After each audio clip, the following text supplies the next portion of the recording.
Alam mo, may mga naging intriga lang sa Senado. Sige, sapagkat pagkausap ko naman yung leadership ng minority, wala naman kaming hindi pinagkakaunawaan eh.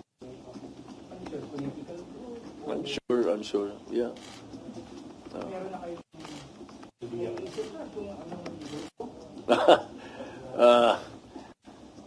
I don't know.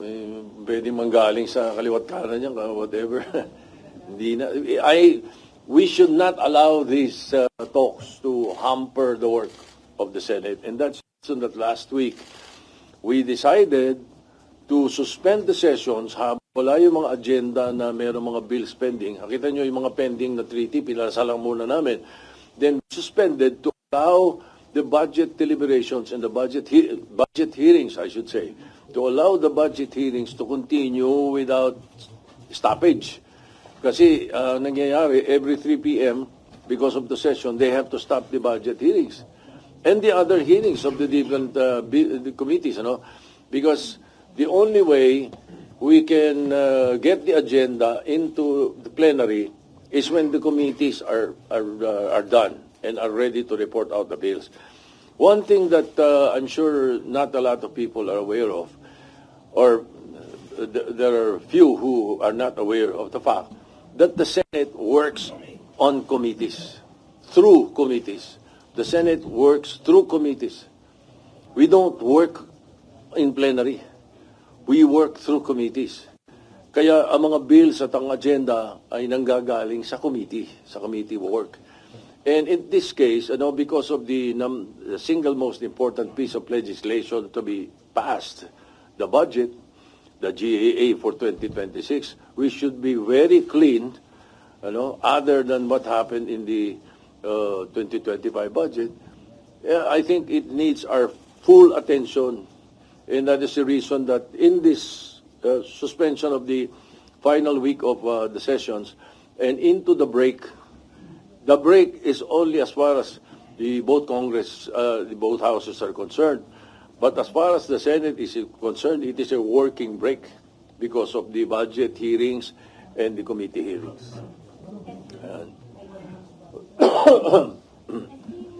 Approve nyo na po ba yung hiling ng House na sa October 13 na kayo mag-adjourn?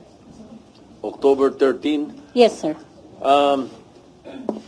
They sent me a notice, and that is prescribed in the Constitution, na kapag merong nag-adjourn na isang House, kailangan merong 3 days notice yung isa kung siya ay mag-a-adjourn ng maaga or mag-a-adjourn ng delay.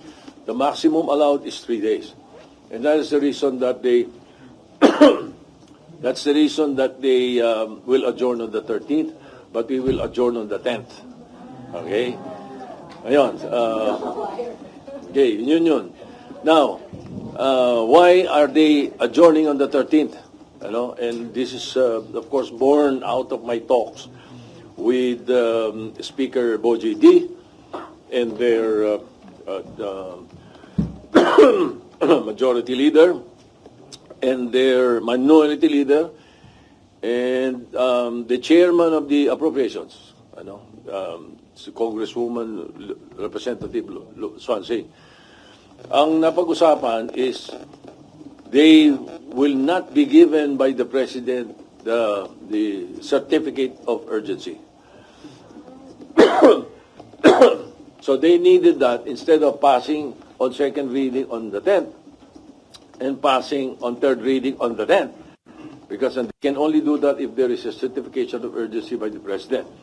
The President does not want to certify the budget as urgent so that there will be time to go through the budget in at least 3 days para mabasa mabuti kung tama lahat yung pinapadala. I think that is the thinking himself.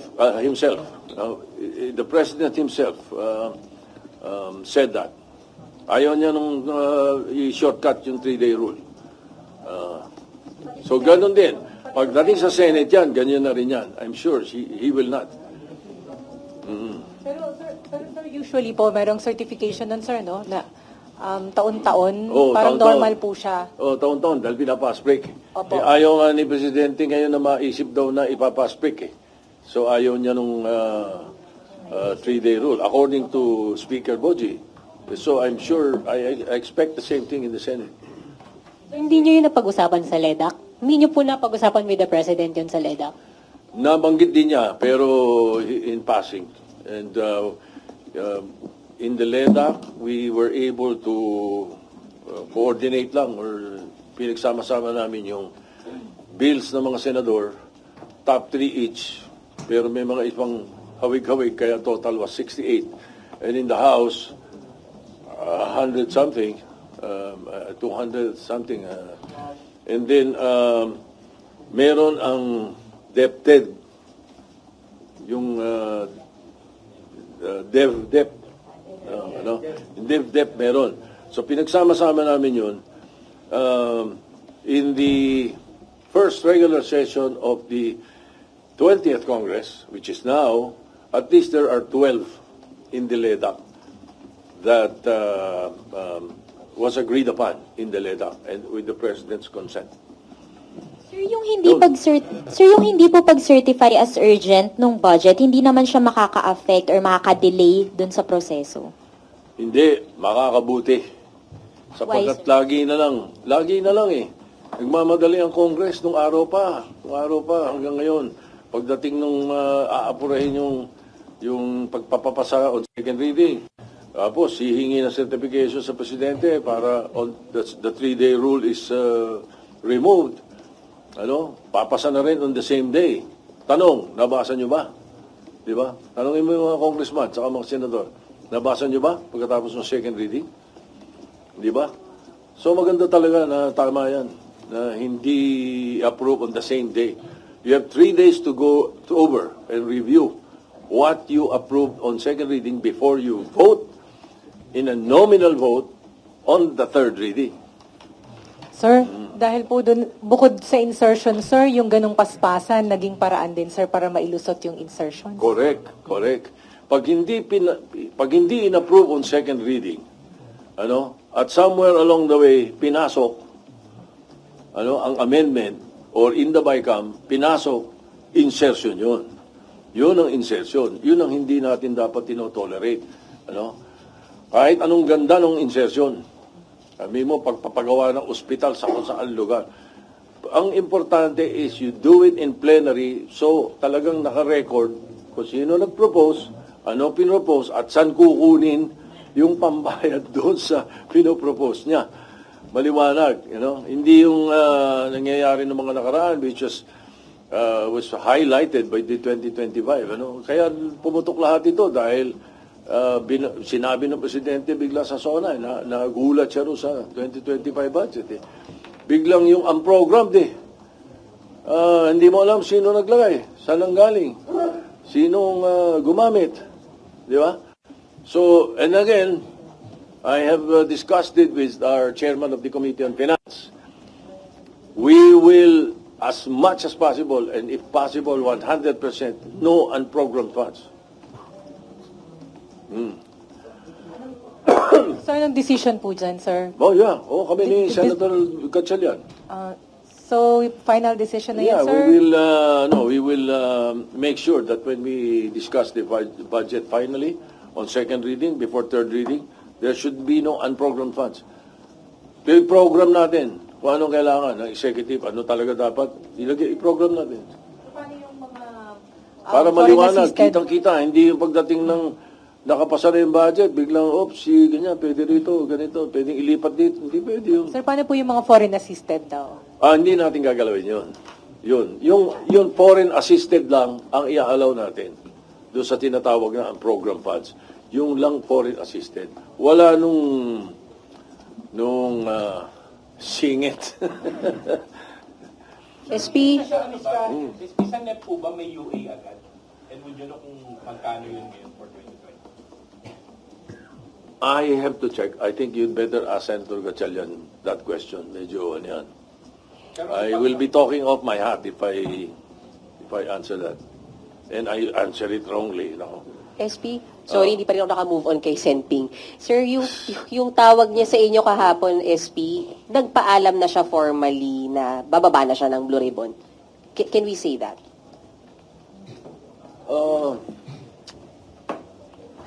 Wait, let me recall. Sino ba tumawag? Ako ba tumawag o siya tumawag? Teka. No, I sent him a text. I said, can you take a call? He called. No. And then, I said na, ano ba partner yung sinabi mo sa ano? Media. Sabi nga niya. Sabi niya, hindi, magsasabi talaga ako sa'yo. Sabi niya, natanong lang ako. Parang like that, you know. And then, you know, it's very frustrating. Alam mo naman, sabi niya. Ganun yung conversation namin. And the rest of the conversation is private conversation. You should not ask.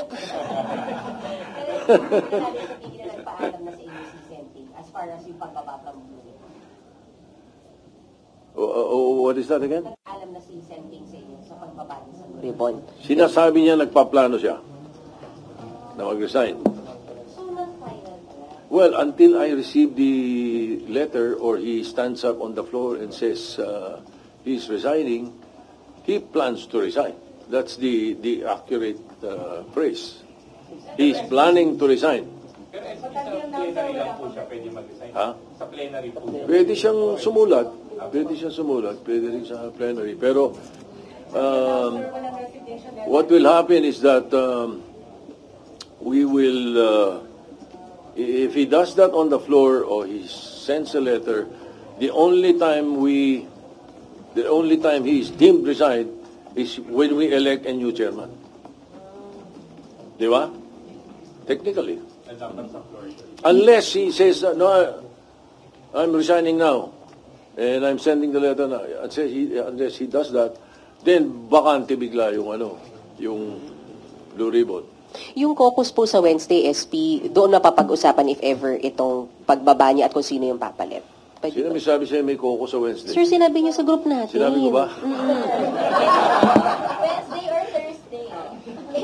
Oh, yun, merong or Thursday eh. No, I'm not sure. Maybe Wednesday. Tinatanong ko muna kung ano yung preferred nung aming mga kasama. You know, I lead by consensus. Alam mo naman tayo, hindi.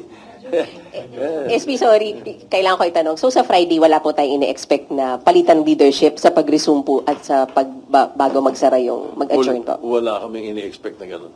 SP po na po. Sakali po na mag-resign nga po or mag-withdraw sa pwesto si Senator Ping, ano po bang mangyayari doon kila Curly Discaya, kila Bryce Hernandez na nasa under custody? Yung mga naka-contempt, they're still under contempt. Their contempt stems from the Blue Ribbon Committee, not from Senator Lacson. So they remain in contempt. At saka ano yun, mas mabuti para sa DOJ yun, at saka sa ICI, sapagkat pag kailangan sila, hinihiram lang sa Senate, nagpapaalam na sa akin. And I informed the Blue Ribbon na pinapadala sila ron para iniimbestigahan tapos babalik dito. Kung wala na yung contempt nila, baka mahirapan tayong hagilapin sila pag kailangan sila ng DOJ. Sir, sabi po ni Senator Lacson, dun sa supposedly hearing po, sir, maaga pa. Sir, sabi ni sabi ni Senator Lacson, sir, dun sa sana ay hearing on Wednesday, na-cancel lang po. Meron siyang tentative na listahan po ng imbitahin and kasama doon sina Congressman Zaldico and Congressman Romualdez. Sir, kung itutuloy ang investigation, are you inclined to sign the invitation po? We will leave it to the, mahirap manghula ng pwedeng mangyari. So we leave it to the new chairman if there's going to be invitations. But as far as I know, I was not aware of that really. Ang alam ko, kaya biglang sana tumatawag ng hearing, request ni Senator JB. Meron silang mga district engineers or mga DPWH employees na gusto niyang ipaimbita. Yun ang pagkakaalam ko. Pero sir, Kasi saldi ko, paano mo imbitahin yun? Nasa ano? Yun nga, sir. Pag hindi po na-serve yung invitation, sir, that would be followed by, ano daw po, with the subpoena. and Usually, arrest. kung medyo ano naman tayo, usually invitation. Pag hindi inono yung invitation, show cause, order. Maganda explanation, wala ka magagawa. Hindi maganda explanation or hindi natin gusto yung explanation, then subpoena kasunod. Pero sir, announced na po rin ni Senator Lacson last week sir, na iimbitahin po sina Congressman Zaldico and Congressman Romualdez. So, Ganon ang procedure nun. If that is, if it will push through or if it would have pushed through. pero sir, kasi Congressman pa rin si Congressman Romualdez, Congressman Zaldico is no longer. So, Parliamentary ethics na pwedeng pagdaanan doon. Zaldico, hindi na. Opo. Wala ng parliamentary ethics yun. So pag-uusapan niyo pa po, sir, sa majority block kung padadala ng invitation si Congressman Romualdez o basta in-endorse po ng Blue Ribbon Committee, you'll sign? But siyempre kung ano sabihin ng Blue Ribbon Committee. Okay. Oh. Do you share yung frustration po ni Senator? To a certain extent. To a certain extent. Kasi kuminsan kasi yung mga hearing namin na kung napapanood nyo naman siguro may mga spurious Di ba? May mga spurious na mga hindi naman dapat na pinag-uusapan sa Blue Ribbon nakakasingit So to a certain extent I understand his frustration. Okay. Thank you very much. Thank you.